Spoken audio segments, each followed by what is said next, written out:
Touch studios ఛానల్లో మీ personal and business promotions కి కింది నెంబర్ను సంప్రదించండి. రేవంత్ సర్కార్ పై జర్నలిస్ట్ సంఘాలు తిరగబడ్డాయి. కొత్త అక్రిడేషన్ జారీలో ప్రభుత్వ మార్గదర్శకాలను జర్నలిస్టులు తప్పుపడుతూ నిరసన వ్యక్తం చేశారు. ప్రశ్నిస్తే పాపం, నిలదీస్తే నేరం. ఇదే తెలంగాణలో సాగుతున్న రేవంత్ గూండారాజు. తెలంగాణ ఫోర్త్ ఎస్టేట్ అయినటువంటి మీడియా పైనే కాంగ్రెస్ సర్కారు కర్కశంగా వ్యవహరిస్తుందంటే అవుననే చెప్తున్నారు జర్నలిజం. ఈ జర్నలిజం మీద ఇంత నెగ్లెన్స్ చూపెట్టడానికి కారణం ఏంటంటారు గవర్నమెంట్? ఎవరికి వాళ్ళు వాళ్ళ ఫేవర్ గా రాయించుకుంటున్నారు. ఈ రోజు వాస్తవం రాసే జర్నలిస్ట్ రాయించుకుంటున్నారా, రాస్తున్నారా? రాయించుకుంటున్నారు. ఇప్పుడున్న ఈ జనరేషన్ లో ఉన్నది ఉన్నట్టు రాసే జర్నలిస్టులు ఎక్కువ ఉన్నారా, డబ్బులు ఆశించి రాసే జర్నలిస్టులు ఎక్కువ ఉన్నారా? సార్, ఇప్పుడు మీరు అడిగిన క్వశ్చన్ మంచి ప్రశ్న. ఇప్పుడు ఒక స్కూల్ అన్నాక ఒక క్లాస్ లో 60 మంది పిల్లలు ఉంటారు. నాకు ఈ ఎక్స్ప్లెనేషన్ చెప్తున్నా. నిజాలు రాసే జర్నలిస్టులు, నిక్కచ్చి జర్నలిస్టులే ఉన్నారు. చిన్న చూపు చూస్తుంది గవర్నమెంట్ అని మీరు అంటున్నారు. చిన్న చూపు చూసేలా చేస్తుంది మన జర్నలిస్టులు అని నేనంటారు. దానికి మీరేమంటారు? కావచ్చండి. ఇప్పుడు ప్రజలు అనుకున్నంత ఘోరంగా అయితే జర్నలిస్టులు చేయరండి. నాకు తెలుసు, పర్ఫెక్ట్గా తెలుసున్నారు. దాదాపు ఉంటే ఒక 10% ఉంటుంది. చాలా వరకు ఇప్పుడున్న సిచ్యువేషన్స్లో జర్నలిస్ట్ మీద దాడులు, ఇప్పుడు సపోజ్ ఇసుక మాఫియా లేదంటే ఏదో ఒక కథనాన్ని ఎక్స్పోజ్ చేస్తున్నప్పుడు దాడులు జరుగుతూ ఉంటాయి.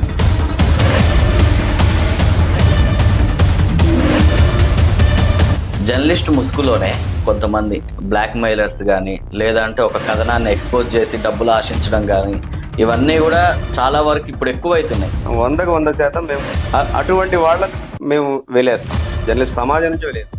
జర్నలిస్ట్ లైఫ్ ప్రెజెంట్ ఎలా ఉందంటారు?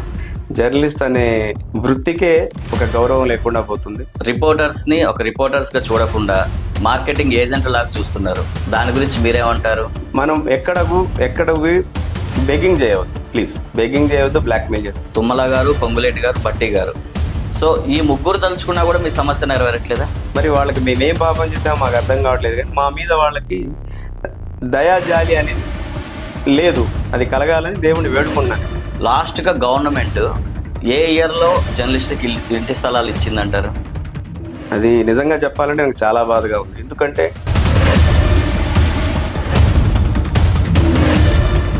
రీసెంట్గా ఖమ్మంలోనే దాదాపుగా ఒక 5-6 నెలల్లోనే 7-8 జర్నలిస్టులు గుండెపోటుతో చనిపోయారు. జర్నలిస్ట్కి ఇంటి పట్టాలు కానీ ఇల్లులు కానీ కట్టి ఇవ్వలేదా అంటున్నారు. అవును. దీనికి కారణం ఏంటంటారు? అసలు కొన్ని శక్తులు ఆపుతున్నాయి. ఆ శక్తులు ఏంటనేది మన జర్నలిస్ట్ సమాజం మొత్తానికి తెలుసు. ఇప్పుడు మీరు అంటున్న శక్తులు పొలిటికల్ శక్తుల, మీలో జర్నలిస్ట్ శక్తుల? అందరికీ సమాన పాపం ఉన్నదండి. One of the main key role సొసైటీకి. అట్లాంటి మీరే అందరిని ఒక దగ్గరికి తీసుకురావాల్సిన మీరు 2 వర్గాలుగా 4 వర్గాలుగా విడిపోయి పనులు చేయాల్సినంత అవసరం ఏమొస్తుంది? తెలివిగా అయితే మ్యాటర్ డైవర్ట్ చేశారు. తెలివి నిజం అండి. మ్యానిపులేటెడ్ గా మ్యాటర్ డైవర్ట్ చేశారు. నేను వర్గాలు ఎందుకైనా అని చెప్పాను. జస్ట్ ఇక్కడ వచ్చిన వాట్సాప్ మెసేజ్లు కాపీ చేసి ఇక్కడ రీనేమ్ చేసేసి ఎడిటింగ్ చేసేసి డేటా మార్చేసి రిపోర్ట్కి ఇస్తున్న వాళ్ళు ఎంతమంది ఉన్నారు? కాపీ పేస్ట్ అనేది జర్నలిజం. ఇప్పుడు 11 హార్ట్ మీద చేసుకొని చెప్పండి ఒక్కసారి. మీకు ఆలోచించుకోండి. ఒక రిపోర్టర్ వెళ్ళి ఒక 500కి 1000కి చేతులు చాపాల్సిన అవసరం ఎందుకు వస్తుంది? మంచి ప్రశ్న వేశారండి. దీనికి బాధపడాల్సింది ప్రభుత్వం బాధపడాలి. ఎందుకంటే సిగ్గుపడాల్సింది కూడా వాళ్ళే. ఇంకా ఉన్నది జర్నలిస్టులలో, జర్నలిస్ట్ వ్యవస్థలో నిజాలు మాట్లాడి ముక్కుసూటిగా రాసేవాళ్ళు ఉన్నారు. నిజమైన జర్నలిస్ట్ ఎవరైతే ఉన్నారో వాళ్ళు కనుక దాటి ఈ వృత్తిని వెళ్ళిపోతే రేపు నిజం అనేది సమాజం అవుతుంది. నిజం అనేది బయటికి రాదు. సమాజం గుడ్డిదైపోతుంది.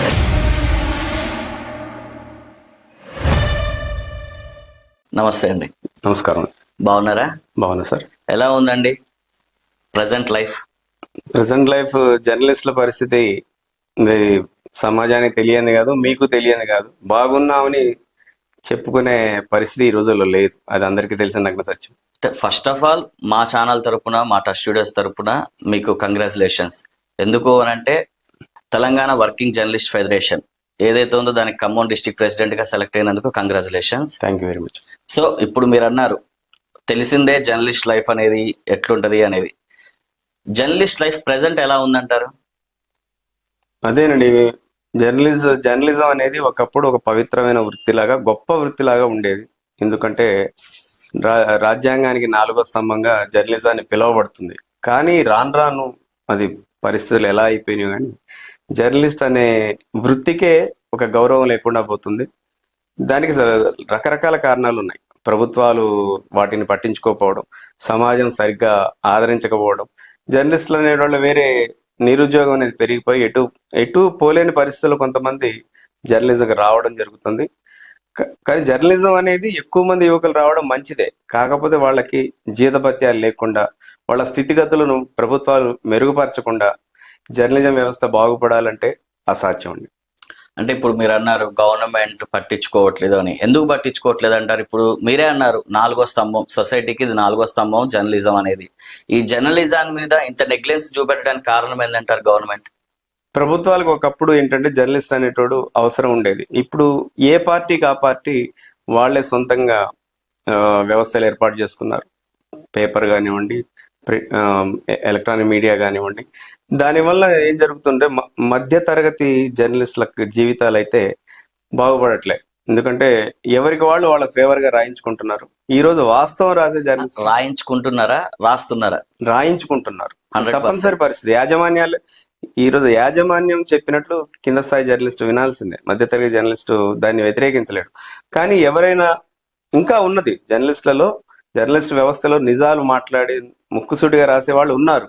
కాకపోతే నాయకులే వాళ్ళని పట్టించుకోకపోవడం వలన అది దురదృష్టం. వాళ్ళ నాయకులు పట్టించుకోవడం అంటే ఏ విధంగా పట్టించుకోవాలి అంటే వాళ్ళ స్థితిగతుల్ని మెరుగుపరచాలి కదా. వాళ్ళకి ఏ సౌకర్యం లేదు ఇవాళ. వాళ్ళకి కనీసం ఒక వృత్తి సౌకర్యం లేదు, ఒక ఇంటి స్థలం లేదు, ఎటువంటి సదుపాయం కూడా ఇవాళ జర్నలిస్ట్ అనే వ్యక్తి పొందలేకపోతున్నాడు. అంటే ఇప్పుడు మీరు ఇంటి స్థలం లేదు అని అన్నారు చూసారా, లాస్ట్ గా గవర్నమెంట్ ఏ ఇయర్ లో జర్నలిస్ట్కి ఇంటి స్థలాలు ఇచ్చిందంటారు? అది నిజంగా చెప్పాలంటే నాకు చాలా బాధగా ఉంది. ఎందుకంటే గత 25 సంవత్సరాల కింద సుమారుగా 2000 సంవత్సరం ఆ టైంలో అప్పుడున్న ప్రభుత్వం కొంతమంది జర్నలిస్టులకి ఇంటి స్థలాలు ఇవ్వడం జరిగింది. దాని తర్వాత దాదాపుగా 25 సంవత్సరాల పాటు జర్నలిస్టులని వాళ్ళు నిర్లక్ష్యానికి గురి చేస్తున్నారు. దానివల్ల వాళ్ళు సాధిస్తున్నది ఏమో కానీ జర్నలిస్టు లోకం కానీ చాలా మంది భయంకరమైన అగచాట్లు పడతా ఉన్నారు. వాళ్ళ కుటుంబ సభ్యుల్ని కోల్పోతున్నారు. రీసెంట్ గా ఖమ్మంలోనే దాదాపుగా ఒక 5-6 నెలల్లోనే 7-8 మంది జర్నలిస్టులు గుండెపోటుతో చనిపోయారు. ఇప్పుడు ఈ రోజు ఇంటి స్థలం ఇచ్చిన వాళ్ళనైతే మనం తిరిగి తీసుకురాలేము. దీనివల్ల ఏంటంటే జర్నలిస్ట్ వ్యవస్థ మీదనే ప్రభుత్వం చిన్న చూపు చూస్తుంది అనేది నగ్న సత్యం. అంటే మీరు చిన్న చూపు చూస్తుంది గవర్నమెంట్ అని మీరు అంటున్నారు. చిన్న చూపు చూసేలా చేస్తుంది మన జర్నలిస్టులని నేనంట. దానికి మీరేమంటారు? కావచ్చండి. ఇప్పుడు ప్రతి రంగంలో కూడా ఎక్కడో కొంత లోపాలు ఉంటాయి. లోపం ఉండకపోవడానికి పెద్ద ఇదేం కాదు. ఇప్పుడు ఉన్న వాళ్ళు అందులో జర్నలిస్ట్ రంగం అనేది అమితమైన స్వేచ్ఛ ఉంటుంది. అమితమైన స్వేచ్ఛను మీరు దేనికైనా వాడవచ్చు. కానీ బయట ప్రజలు అనుకున్నంత ఘోరంగా అయితే జర్నలిస్టులు చేయరండి. నాకు తెలుసు, పర్ఫెక్ట్ గా తెలుసు. నాకు దాదాపు ఉంటే ఒక 10% ఉండొచ్చు. నేను కూడా దాన్ని మద్దతు ప్రకటించను.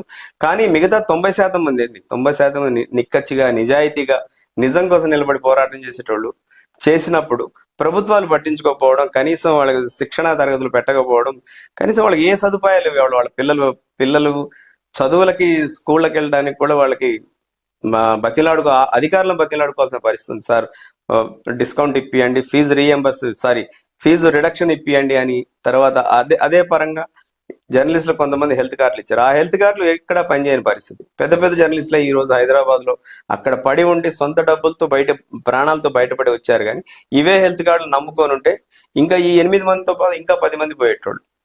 అయితే ఇప్పుడు మీరు ఖమ్మం డిస్ట్రిక్ట్ ప్రెసిడెంట్ హోదాలో ఉన్నారు కదా, ఒక ప్రెసిడెంట్ గా మిమ్మల్ని క్వశ్చన్ అడుగుదాం అనుకుంటున్నా. చెప్పండి.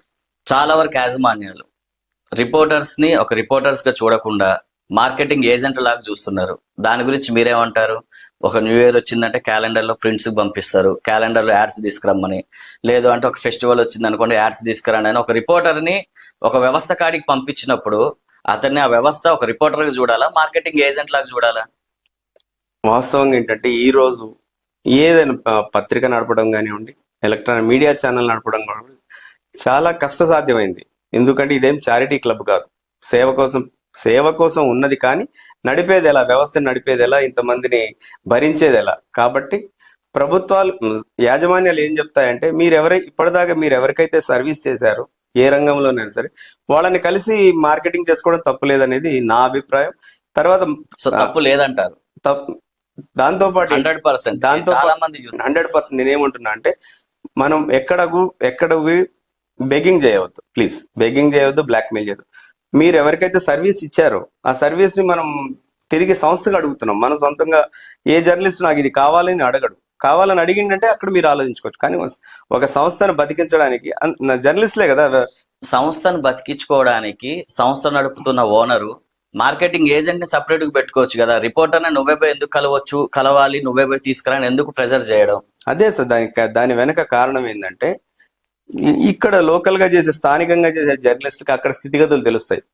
ఫలానా నాయకుడు మన సంస్థ నుంచి ఏమి ఇచ్చాం, మనం ఏం సర్వీస్ ఇచ్చాం, ఇంకేం ఇవ్వాలి అనేది ఆ స్థితిగతులు తెలుస్తాయి. కానీ అది మార్కెటింగ్ ఏజెంట్లు అనడం మీ వాదన తప్పండి. ఎందుకంటే అది సంస్థలో నా వాదన కాదు, ప్రతి ఒక్క రిపోర్టర్ లో ఉన్న ఇన్నర్ ఫీలింగ్. ఒక సంస్థలో భాగస్వాములు అనుకోండి. మీరు మా క్యాలెండర్ చేస్తే ఒక్కసారి చేస్తారు సంవత్సరానికి, మిగతా 11 నెలలు మీరేం చేయరు కదా. 11 నెలలు సార్ హార్ట్ మీద చేసుకొని చెప్పండి ఒక్కసారి. మీకు ఆలోచించుకోండి. ఒక పేపర్ లో 1 సంవత్సరమే కదా క్యాలెండర్ అంటున్నారు. ఆ 1 సంవత్సరం క్యాలెండర్ టార్గెట్ రీచ్ కాకపోతే తీసేసిన రిపోర్టర్స్ ఎంతో మంది ఉన్నారు. ఆ యాజమాన్యం కరెక్టా కాదా? దాన్ని మేము ఖండిస్తామండి. దాని యాజమాన్యం అనేది ఏంటంటే సంస్థలో ఒక భాగస్వామిగా జర్నలిస్ట్ని చూడాలి. కానీ ఏదో వాడుకునే వస్తువులాగా చూస్తే మాత్రం మేము కూడా దాన్ని ఖండిస్తాం, వ్యతిరేకిస్తాం. అలాంటి జర్నలిస్టులు ఎవరైనా ఉన్నా కూడా TWJF పక్షాన మేము మద్దతు ప్రకటిస్తాం. వాళ్ళతో పాటు మేము ఫైట్ చేస్తాం. షూర్, 100% ఖండించాల్సిన తీరు అది అవసరం కూడా. సో ఇందాక మీరు ఇంటి టాపిక్ తీసుకొచ్చారు. చాలా వరకు ఎప్పుడో 2000 ఇయర్ లో ఇచ్చారు. ఈ మధ్యలో 25 ఇయర్స్ అవుతున్నాయి. ఇంతవరకు ఒక గవర్నమెంట్ కూడా జర్నలిస్ట్ కి ఇంటి పట్టాలు కానీ ఇల్లులు కానీ కట్టి ఇవ్వలేదా అంటున్నారు. అవును, దీనికి కారణం ఏంటంటారు? అసలు కారణం ఏంటంటే కొంత లోపం మా జర్నలిస్ట్ సంఘాల నాయకుల్లో ఉంది, కొంత లోపం ఏంటంటే ప్రభుత్వాల లోపం ఎక్కువ శాతం ఉంది. 75% ప్రభుత్వాల లోపం ఉంది. గత ప్రభుత్వంలో మాకు ఒక క్యాబినెట్ లో జీవో ఆమోదించి 23 ఎకరాల 2 కుంటలు స్థలాన్ని జర్నలిస్ట్ హౌసింగ్ సొసైటీ పేరుతో కేటాయించడం జరిగింది. దాంట్లో దాదాపుగా 323 మంది పైగా సభ్యత్వం తీసుకొని ఉన్నారు. 1100 ఎలా కట్టి అంటే అర్థం ఏంటంటే 323 సభ్యులనే చూడదు, మీరు 323 మంది కుటుంబాలను చూడాలి. 323 కుటుంబాలు ఇప్పుడు దాదాపుగా 2 సంవత్సరాల నుంచి గాలిలో దీపం లాగా అలా ఎదురు చూడాల్సి వస్తుంది. ఎందుకంటే గత ప్రభుత్వం జీవో తెచ్చింది, స్థలం చూపించింది. గతంలో ఉన్న కలెక్టర్ గౌతమ్ గారిని మేము కలిసినాం. ఆయన సార్ ఏం చెప్పారంటే మీరు ఇమీడియట్ గా మీరు హ్యాండ్ ఓవర్ చేసుకోండి, డబ్బులు కట్టండి అని చెప్పిన తర్వాత వచ్చిన ప్రభుత్వాలు ఏం చెప్తున్నాయంటే సుప్రీంకోర్టు తీర్పు, ఈ జర్నలిస్ట్ హౌసింగ్ సొసైటీల మీద సుప్రీంకోర్టు ఒక తీర్పు ఇచ్చింది. ఆ తీర్పు అనేది కేవలం హైదరాబాద్ జవహర్లాల్ నెహ్రూ హౌసింగ్ సొసైటీకి మాత్రమే వర్తిస్తుంది. అలాని దాంట్లో లేకపోవచ్చు, కానీ దాంట్లో కోణం అది. ఖమ్మం జర్నలిస్టులకి సుప్రీంకోర్టుకి తీర్పుకి ఎలాంటి సంబంధం లేదు. అది అందరికీ తెలిసిన నగ్న సత్యం. ఇక్కడ తర్వాత గౌతమ్ గారి తర్వాత ముజమ్మిల్ ఖాన్ గారు IAS గారు వచ్చారు. వారిని మేము సంప్రదించాం, వారు చూశారు. వారైతే ఇంకా ఒక మంచి మాట చెప్పారు. ఈ స్థలాన్ని మీకు కేటాయించకపోతే మేము పాపం చేసినట్లు అన్నారు. ఇదే మాట అడిషనల్ కలెక్టర్ శ్రీనివాసరెడ్డి గారు కూడా, ఆయన కూడా చాలా సీనియర్ రెవెన్యూ విభాగంలో చాలా సీనియర్ అధికారి. అలాంటి అధికారులందరూ కూడా ఇది చదివి దీనికి మీ సుప్రీంకోర్టు తీర్పుకి ఎలాంటి ఇబ్బంది లేదు, ఇది ఫెయిర్ గా ఉంది, ఖమ్మం హౌసింగ్ జర్నలిస్ట్ సొసైటీ అనేది ఫెయిర్ గా ఉంది, మీరు ఇమ్మీడియట్ గా ఇది కేటాయించాలని అధికారులు చెప్తా ఉంటే కొన్ని శక్తులు ఆపుతున్నాయి. ఆ శక్తులు ఏంటనేది మన జర్నలిస్ట్ సమాజం మొత్తానికి తెలుసు. మరి అది వాళ్ళకి ఎప్పుడు కనువిప్పు కలుగుతుందో మేము ఎదురు చూస్తున్నాం. ఇప్పుడు మీరు అంటున్న శక్తులు పొలిటికల్ శక్తుల, మీలో జర్నలిస్ట్ శక్తుల? అందరికీ సమాన పాపం ఉన్నదండి దాంట్లో. ఎందుకంటే కొంతమంది గతంలో తీసుకొని ఉన్నారు, గతంలో ఇళ్ల స్థలాలు పొంది ఉన్నారు. వాళ్ళకి ఇప్పుడు ఫైట్ చేయాల్సిన అవసరం లేదు, పోరాటం చేయాల్సిన అవసరం లేదు. ఇప్పుడు రాని వాళ్ళ కోసం వచ్చి రోడ్డు మీద కూర్చోవాల్సిన అవసరం లేదు. అలానే నాయకులకి ఏంటంటే నాయకులకి ఇప్పుడు దాదాపు 2 ఏళ్ళు అయిపోయింది. ఇప్పుడు వీళ్ళతో అవసరం ఏముంది?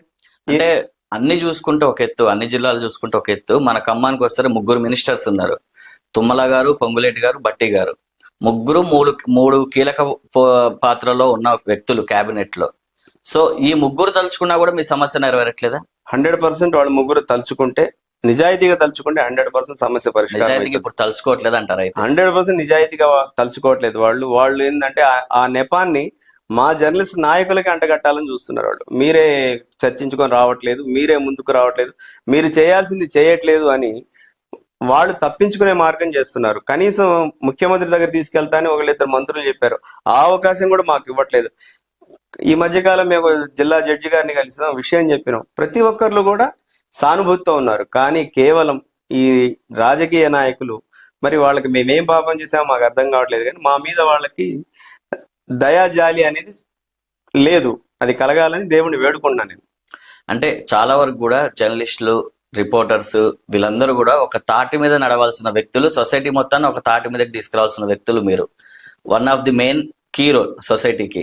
అట్లాంటి మీరే అందరిని ఒక దగ్గరికి తీసుకురావాల్సిన మీరు 2 వర్గాలుగా 4 వర్గాలుగా విడిపోయి పనులు చేయాల్సినంత అవసరం ఏమొస్తుంది? వాస్తవంగా ఏంటంటే పోరాటం అనేది ఇప్పుడు తెలంగాణ పోరాటాన్ని మీరు చూశారు. వివిధ సంఘాలు వివిధ రకాలుగా చేశారు, పోరాడారు, ఎట్టకేలకు తెలంగాణ సాధించారు. మా జర్నలిస్టులలో కూడా రకరకాల భావజాలాలు ఉంటాయి. ఒకళ్ళు అతివాదులు ఉంటారు, మితవాదులు ఉంటారు, రకరకాల వాళ్ళు ఉంటారు. అది తప్పు కాదు. కాకపోతే సమస్య అప్పుడు మాత్రం అందరూ కలిసి సమిష్టిగా పోరాటం చేస్తేనే ఆ సమస్య సాల్వ్ అవుతుంది. ఇప్పుడు దాదాపుగా 323 మంది జర్నలిస్టులు సభ్యత్వాలు తీసుకొని 2 ఏళ్ళు అయింది.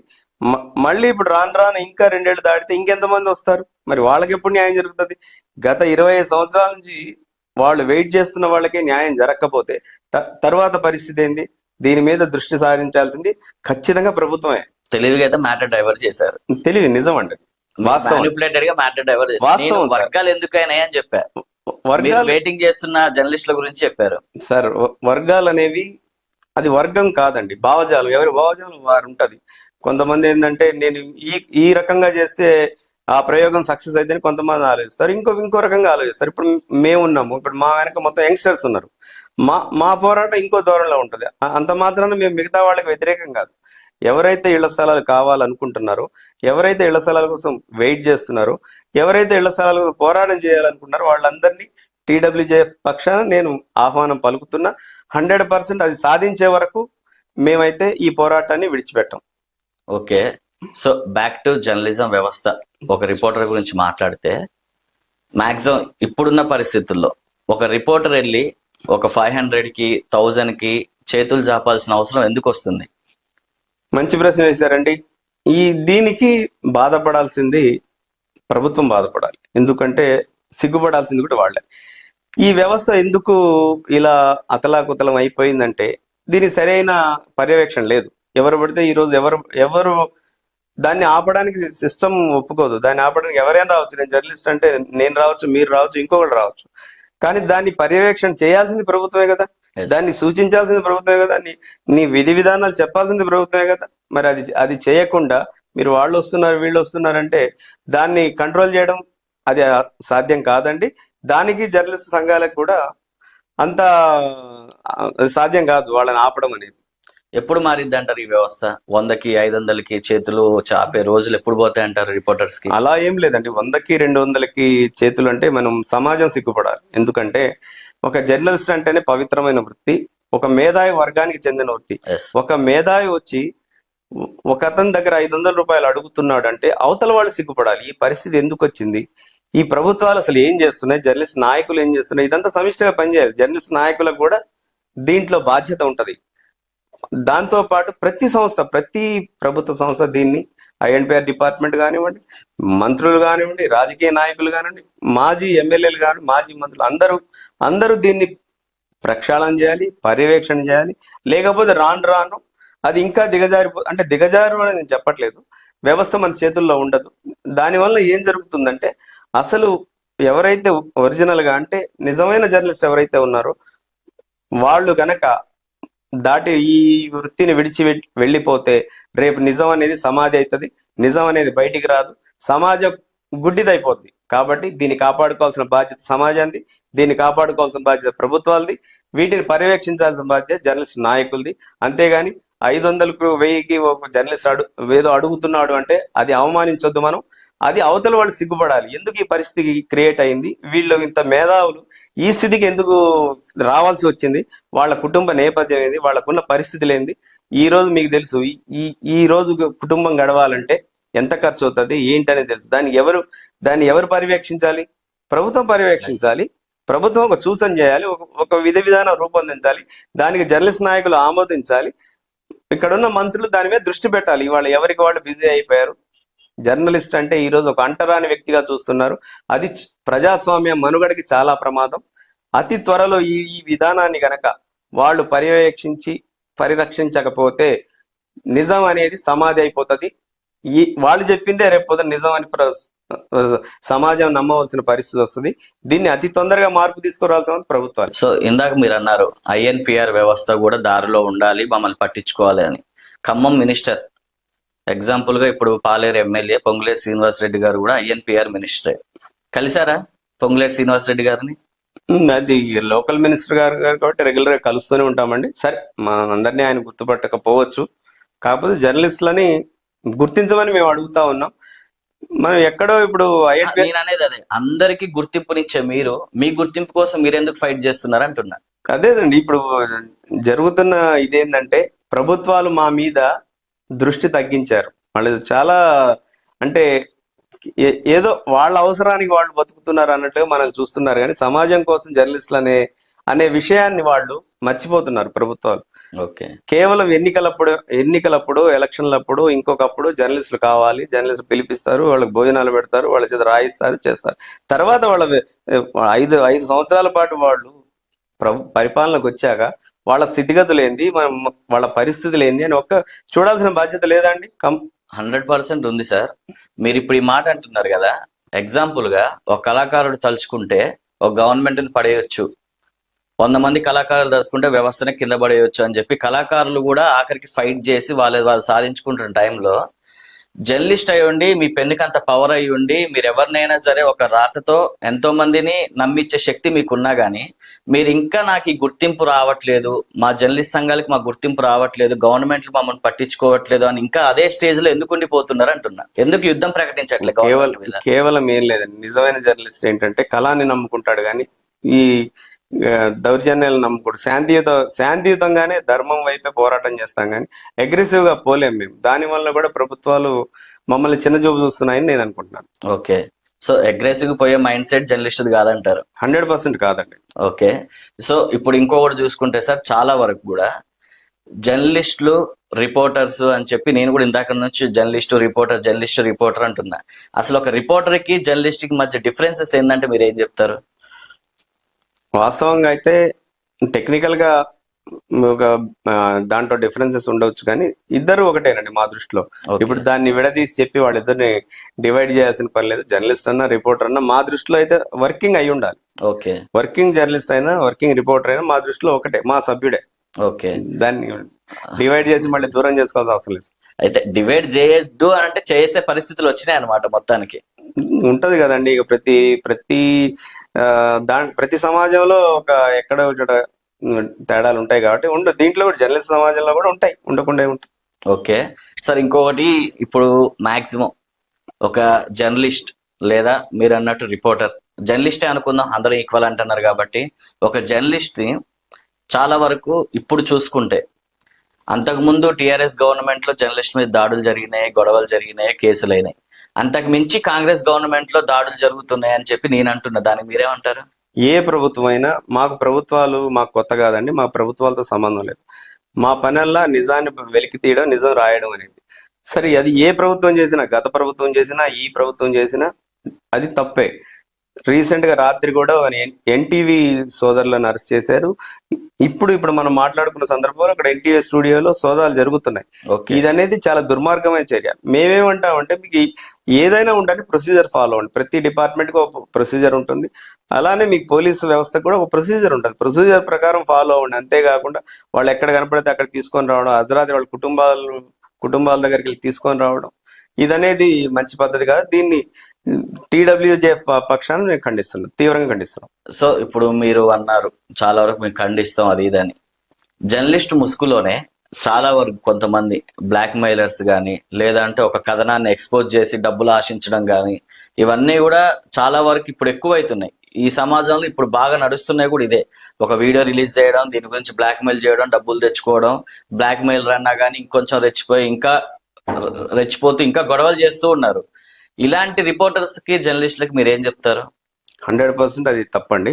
దాన్ని TWJF పక్షాన మేము తీవ్రంగా వ్యతిరేకిస్తాం. ఎందుకు అంటే జర్నలిస్ట్ అనేటువంటి సమాజానికి ఒక మూల స్తంభంలా ఉండాలి.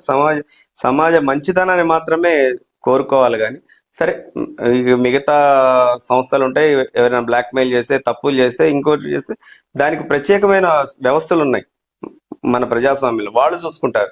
ఇదైతే 100% మేము తీవ్రంగా ఖండిస్తున్నామండి. అటువంటి వాళ్ళని మేము వెలేస్తాం, జర్నలిస్ట్ సమాజం నుంచి వెలేస్తాం. సార్, మీరు ఇంత ఓపెన్ గా మాట్లాడుతున్నారు కదా, ఒక క్వశ్చన్ అడుగుతా, ఉన్నది ఉన్నట్టు చెప్తారా? చెప్పండి. మళ్ళీ దీన్ని జర్నలిస్ట్ బ్రెయిన్ తో ఇంకో రకంగా మార్చి చెప్పొద్దు. చెప్పండి సార్. 100% చెప్తా అంటేనే కరెక్ట్ గా అడుగుతా, 100% లేదంటే అది పబ్లిక్ కి మీరు అబద్ధం చెప్పినట్టు మీ ఇమేజ్ డ్యామేజ్. 100% చెప్తాను సార్ దాంట్లో. సో చాలా వరకు ఇప్పుడున్న సిచ్యువేషన్స్ లలో, ఇప్పుడున్న ఈ జనరేషన్ లో ఉన్నది ఉన్నట్టు రాసే జర్నలిస్టులు ఎక్కువ ఉన్నారా, డబ్బులు ఆశించి రాసే జర్నలిస్టులు ఎక్కువ ఉన్నారా? ఏ పర్సంటేజ్ ఎక్కువ ఉందంటారు? సార్, ఇప్పుడు మీరు అడిగిన క్వశ్చన్ మంచి ప్రశ్న. ఇప్పుడు ఒక స్కూల్ అన్నాక ఒక క్లాస్ లో 60 మంది పిల్లలు ఉంటారు సార్. 60 మంది పిల్లలు ఫస్ట్, సెకండ్, థర్డ్. నాకు ఈ ఎక్స్ప్లెనేషన్ చెప్తాను. మీకు కాకపోయినా మామూలు మిగతా వాళ్ళకి అర్థం కావాలి కాబట్టి 60 మంది కూడా ఫస్ట్ క్లాస్ రాలేరు. కొంతమంది వెనకబడతారు. రకరకాల కారణాలు ఉంటాయి. ఇప్పుడు మీరన్న కారణాలు కూడా దాంట్లో ఉంటాయి. వాటిని మేము మా దాంట్లో మేము సరిదిద్దుకుంటాం. అయితే అవి తప్పులు జరగడానికి కారణం ప్రభుత్వం అని నేను చెప్తా. ప్రభుత్వ పర్యవేక్షణ లేకపోవడం. ఎటు తిరిగి ప్రభుత్వం మీద రాయేస్తున్నారు. రాయి కాదు, నిజం కదండి అది. మీకు ఇప్పుడు మీరు సీనియర్ జర్నలిస్ట్ గా మీరు చెప్పండి. అంటే ఇప్పుడు దాన్ని ఆశించి రాసే జర్నలిస్టులు ఉన్నారా, ఉన్నది ఉన్నట్టు రాసే జర్నలిస్టులు ఉన్నారా అనే దానికి గవర్నమెంట్ కి ఏం సంబంధం అసలు? 100% నిజాలు రాసే జర్నలిస్టులు, నిక్కచ్చి జర్నలిస్టులే ఉన్నారు సార్. ఒక 10% అనేది ప్రతి రంగంలో ఉంటుంది సార్. అది రాకేష్ గారు దీంట్లో అనే కదా, ప్రతి రంగంలో కూడా ఒక బ్యాడ్ అనేది ఉంటుంది. ఒక 10% ఉండొచ్చు. దాన్ని మేమైతే ఖండించాం. ఎందుకంటే చాలా పత్రికల్లో ఇప్పుడు మాకు అలా ఏదైనా జర్నలిస్ట్ దొరికితే పత్రిక ప్రచురించేది మేమే కదా. మేము లేదు జనానికి ఎట్లా తెలుస్తుంది? ఫలానా అతను తప్పు చేశాడు, ఫలానా అతను బ్లాక్మెయిల్ చేశాడు, ఫలానా ఇంత డబ్బులు తీసుకున్నాడు అని చెప్పేది ఎవరు? సమాజానికి. మళ్ళీ మేమే కదా, జర్నలిస్టులే కదా. అంటే అర్థమైంది, మమ్మల్ని మేము కాపాడుకోవట్లేదు. అది వేరే వ్యవస్థలో వాళ్ళని కాపాడుకుంటారు. కానీ జర్నలిస్ట్ వ్యవస్థలో అలా ఉండదండి. తప్పు చేసిన వాడిని తప్పనే చెప్తాము. ఆ తప్పుని ఎత్తి చూపుతూ కూడా మేము వ్యాసాలు రాసి సమాజానికి అందిస్తాం సార్. అదే మా బలహీనత, బలం కూడా. సో పాజిటివ్ పర్సన్స్ ఎక్కువ ఉన్నారు, నెగిటివ్ తక్కువ ఉన్నారు అంటారు. 100% పాజిటివ్ ఎక్కువ ఉన్నారు సార్. ఎందుకంటే లేకపోతే ఈ పరిస్థితుల్లో జర్నలిజం ఈ మాత్రం కూడా నడవదు. నిజాలు అసలు సమాజం అనేది నిజాల్ని ఇక తెలుసుకోలేదన్నమాట. మాక్సిమం అయితే మీరు చెప్పిన దాంట్లో కొంచెం అటు ఇటు అన్నట్టే ఉంది.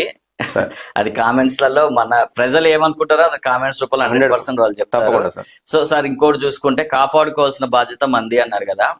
చాలా వరకు ఇప్పుడున్న సిచ్యువేషన్స్ లో జర్నలిస్ట్ మీద దాడులు ఎవరు, గవర్నమెంట్ కాదు, ఎవరు కాదు. ఇప్పుడు సపోజ్ ఇసుక మాఫియా లేదంటే ఏదో ఒక కథనాన్ని ఎక్స్పోజ్ చేస్తున్నప్పుడు దాడులు జరుగుతూ ఉంటాయి.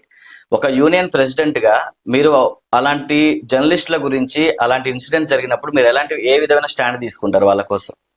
సహజంగా ఏంటంటే జర్నలిస్టులు ఏ జర్నలిస్ట్ అయినా సరే నేను చెప్పేది ఏంటంటే, మనం పోలీసింగ్ చేయొద్దు. మీరు ఇన్వెస్టిగేషన్ జర్నలిజం చేయండి, తప్పులేదు. ఇన్వెస్టిగేషన్ చేయండి, వాళ్ళ గురించి రాయండి.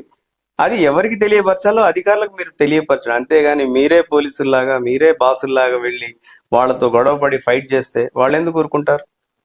అది చాలా తప్పు. మనం చేయవలసిన పని ఏంది? ఇన్వెస్టిగేషన్ జర్నలిజం చేద్దాం, 100% చేద్దాం. తీసుకొచ్చి మన బాధ్యత ఏంటంటే ఆ సర్టెన్ అధికారి ఎవరైతే ఉన్నారో ఆ అధికారికి అందించి ఆ అధికారుల ద్వారానే మనం వాళ్ళని పనిష్ చేయాలి. కానీ మనమే దానికి వన్ సైడ్ గా పోతే రేపు నష్టపోయేది కూడా మనమే. ఓకే, ఇప్పుడు మీరు ఇన్వెస్టిగేషన్ చేయండి అన్నారు కదా. చాలా వరకు ఇప్పుడు చూసుకుంటే ఇంతకు ముందు పొద్దున లేవడంతోనే ఒక న్యూస్ పేపర్ చదివి ఆ న్యూస్ పేపర్ లో ఉన్న ఇన్ఫర్మేషన్ మనకు తెలిసేది. కాకపోతే ఇప్పుడు సోషల్ మీడియాలో వచ్చిన న్యూస్ క్లిప్స్ ను తీసుకొని వార్తా పేపర్లు ప్రింట్ చేయాల్సిన పరిస్థితి వచ్చింది. దానికి కారణం ఏందంటారు? ఏమండి, సోషల్ మీడియాలో చదివినా పేపర్లో జరిగిన అప్డేట్ గా సోషల్ మీడియా ఉందా లేదా? 100% సార్. నేను ఏమంటున్నా అంటే అది అవేర్నెస్ ఆఫ్ ద పీపుల్ అండి. పీపుల్ అవేర్నెస్ అయ్యారు, దాన్ని సోషల్ మీడియాగా చెప్పుకుంటున్నారు. కానీ ఎంత సోషల్ మీడియా ఉన్నా పత్రికే సార్. ఎంత మంది రిపోర్టర్స్ ఫీల్డ్కి వెళ్ళి ఇన్ఫర్మేషన్ తీసుకొని టైప్ చేసి మీకు ఇస్తున్నారు. ఒక వ్యవస్థకి ఇస్తున్నారు అని అంటే ఎంతమంది ఉండొచ్చు? జస్ట్ ఇక్కడ వచ్చిన వాట్సాప్ మెసేజ్ కాపీ చేసి ఇక్కడ రీనేమ్ చేసేసి ఎడిటింగ్ చేసేసి డేటా మార్చేసి రిపోర్ట్కి ఇస్తున్న వాళ్ళు ఎంతమంది ఉన్నారు?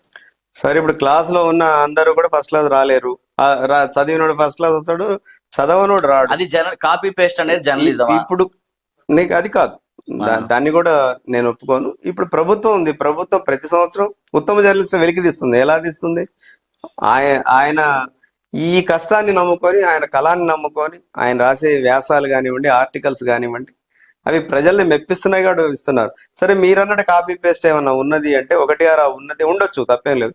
ఉన్నది అంటే దాన్ని కూడా పరిరక్షించాలి. వాళ్ళని వాళ్ళకి శిక్షణ తరగతి కండక్ట్ చేయాల్సింది కూడా ప్రభుత్వమే.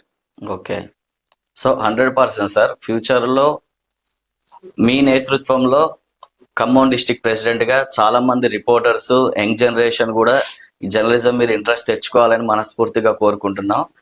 మా ఛానల్ ద్వారా అప్కమింగ్ జర్నలిస్టులు కావాలనుకుంటున్న వాళ్ళకి, ఇప్పుడు ప్రెసెంట్ జర్నలిస్ట్ వ్యవస్థలో ఉండి మీకు అడ్డొస్తున్న జర్నలిస్టులకి ప్లస్ మీతో నడుస్తున్న జర్నలిస్టులకి ఏం చెప్పాలనుకుంటున్నారు?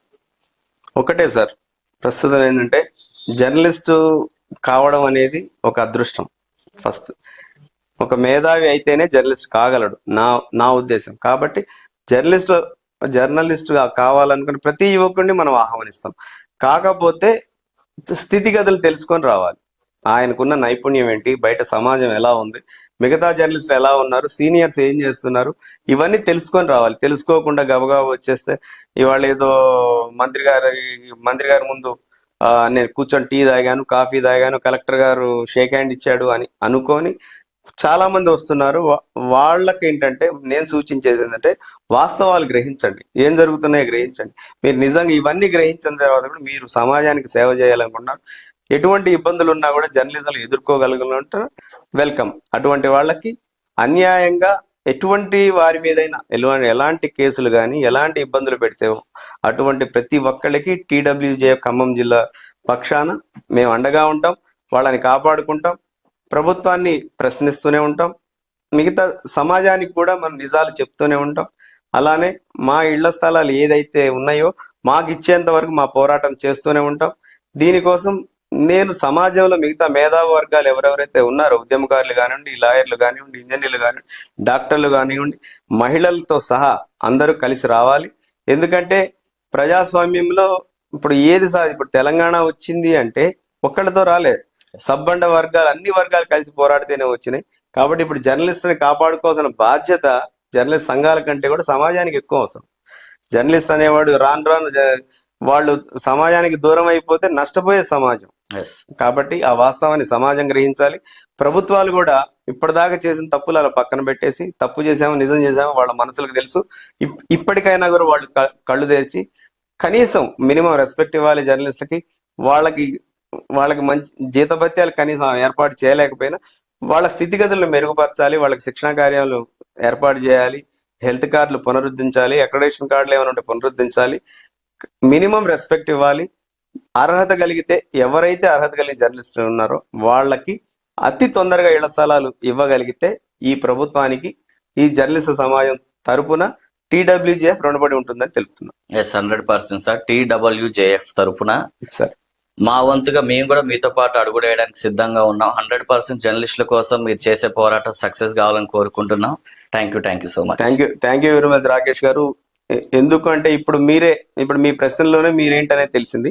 అంటే మీరు ఎంతో మందిని ఇన్స్పైర్ చేయగలరు మీ ప్రశ్నలతో, మీ స్టూడియోతో. కాబట్టి నేను కూడా మిమ్మల్ని కోరుకునేది ఏంటంటే మంచి జర్నలిస్టులని, అర్హత కలిగిన జర్నలిస్టులని మనం ప్రోత్సహిద్దాం. అలానే మా జర్నలిస్టుల ఇళ్ల స్థలాల పోరాటానికి ప్రతి ఒక్కళ్ళు అవసరమే. సమాజంలో ప్రతి ఒక్కళ్ళు ప్రతి మనిషి అవసరమే. కాబట్టి మీరు కూడా మా సమస్యల్ని తోటి జర్నలిస్టుగా మీరు కూడా తీసుకొని నడవండి. మీకు అవకాశం ఉన్న ప్రతి అధికారి దగ్గర ఈ విషయాన్ని స్పష్టం చేయండి. అలానే తోటి జర్నలిస్టులు అందరూ కూడా, ఖమ్మంలో ఉన్న జర్నలిస్టులు 323 మంది జర్నలిస్టులు కాదు, చాలా మంది ఉన్నారు. ప్రతి ఒక్కళ్ళు కూడా వాళ్ళ బాధ్యతగా తీసుకోండి. అర్హత కలిగిన వాళ్ళకి ఇంటి స్థలం ఇప్పిద్దాం. దాని తర్వాత ప్రయాణంలో వస్తూనే ఉంటారు, మిగతా వాళ్ళు కూడా వస్తూనే ఉంటారు. ఎందుకంటే ఇది ఇలానే ఉంటే, మరుగుపడిపోయి ఉంటే తీసుకున్న వాళ్ళు కూర్చొని ఉంటారు, ప్రభుత్వాలు చూస్తూ ఉంటాయి.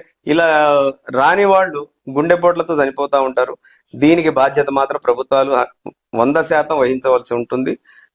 కాబట్టి నేను ప్రభుత్వాన్ని సూటిగా ప్రశ్నిస్తున్నాను.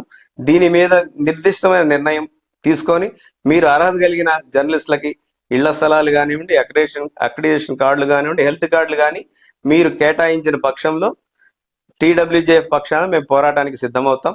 Okay sir, thank you very much అండి. ఈ అవకాశం నాకు ఇచ్చినందుకు thank you very much. Thank you. ఏమైనా పాయింట్స్